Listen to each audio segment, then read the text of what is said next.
You ask Tiger to solve. This deals with linear equations with one unknown. The final result is n equals 2/11. Let's solve it step by step. Simplify the expression. Group the coefficients. Find the lowest common denominator. Multiply the denominators.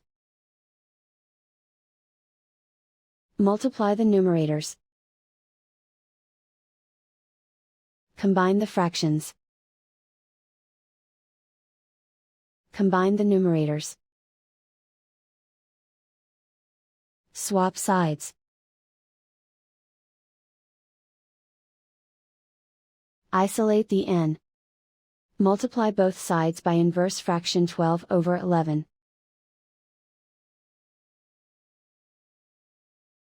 Group like terms. Multiply the coefficients. Simplify the fraction. Multiply the fractions. Simplify the arithmetic.